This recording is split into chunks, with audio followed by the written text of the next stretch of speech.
जज साहब ने फरमाया मैं आपको नहीं, उन्होंने सॉरी, पहले उन्होंने कहा खान साहब साइफर कहाँ है? उन्होंने कहा जी पीएम ऑफिस में। उसी सांस में उन्होंने फरमाया कि आपको मैं दोनों को 10 साल की कैद सुनाता हूं, और भाग गए। ऐसे दौड़ लगाई जैसे कोई ट्रेन पकड़नी थी, भाग गए वहां से। ठीक है जी, इंतजार करते रहे। मेरे वालिद शाह महमूद कुरैशी कहते रह गए सर अभी तो मैंने अपनी स्टेटमेंट ही नहीं रिकॉर्ड कराई। सर मेरी 342 की स्टेटमेंट रिकॉर्ड नहीं हुई, आपने कैसे जजमेंट दे दी है? कहाँ गया इंसाफ? शोर मच गया कोर्ट में कि जी इंसाफ नहीं हो रहा, ये क्या हो रहा है? ये इतनी बेहुरमती लॉ की एक जज के हाथों, कभी सोचा नहीं था। कभी आपने लीगल हिस्ट्री में पाकिस्तान की ऐसा केस नहीं देखा होगा, ऐसा केस सुना नहीं होगा। आज मेरे वालिद ने खुद अपने लफ्ज़ से अल्फाज से फरमाया कि जी जुल्फ़िकार अली भुट्टो का केस भी चला, बहुत संगीन था, बहुत मुश्किल था, गलत हुआ, लेकिन ये तो उसको भी पीछे छोड़ गए।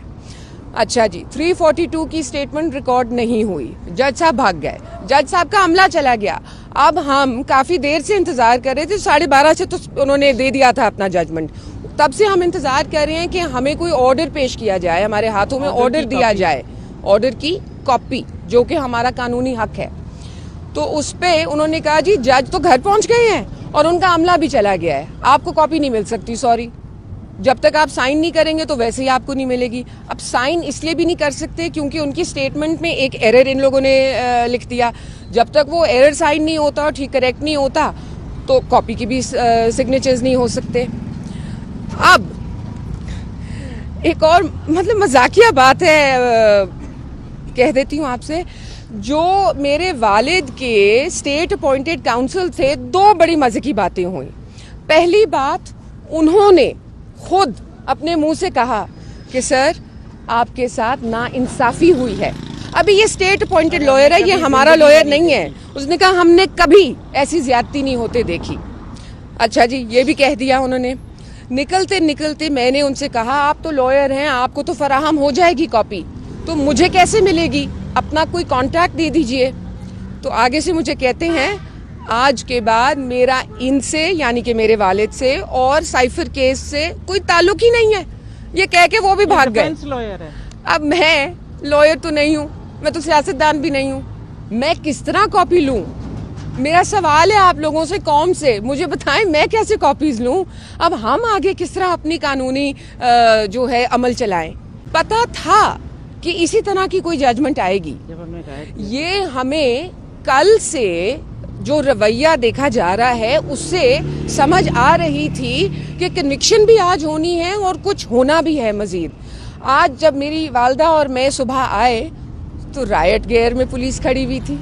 हम 3 औरतें, चले आज 4 हो गई, हम 4 औरतें हैं, इतनी खतरनाक है क्या कि रायट पुलिस बुलानी पड़ गई? मुझे तो नहीं मालूम था मेरे में इतना खतरा है या इतने खतरे की गुंजाइश है, आज पता चल गया। तो आज जो है ना, दुख भी होता है, अफसोस भी होता है, और हाँ हंसी भी आती है कि ना कानून रहा, ना अदल, ना इंसाफ, ना उसकी गुंजाइश, बस एक शौक ही रह गया इंसाफ का। लेकिन हम हाई कोर्ट में गए हैं, हम मजीद जरूरत पड़ेगी तो सुप्रीम कोर्ट में भी जाएंगे। हम बाजी नहीं हारेंगे, हम हार नहीं मानेंगे, ये हम जंग जीत के रहेंगे और इंशाल्लाह 8 फरवरी को आपको नजर आएगा। जाने से पहले एक जरूरी बात कहना चाहती हूँ जो कि खान साहब और शाह साहब ने कही है, मीडिया के जो भाई अंदर हैं उनसे तो ऑलरेडी कह चुके हैं, उनके अल्फाज में भी दोहरा देती हूँ।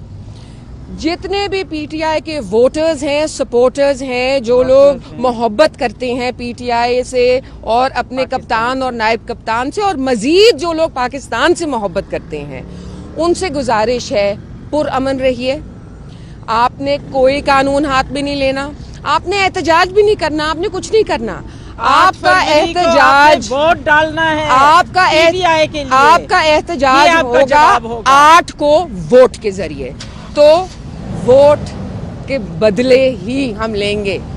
और जाते जाते आपको कहूं, जुल्म और नाइंसाफी का बदला वोट 8 से। फरवरी। यही जमहूरी तरीका है और इन्हीं जमहूरी तकाज़ों को हम इंशाल्लाह पूरा करेंगे। बाकी अल्लाह के हाथ में है, ईमान है दिल में, दिल साफ है, नीयतें साफ हैं और इंशाल्लाह अल्लाह जो है हमें इसका सिला देगा।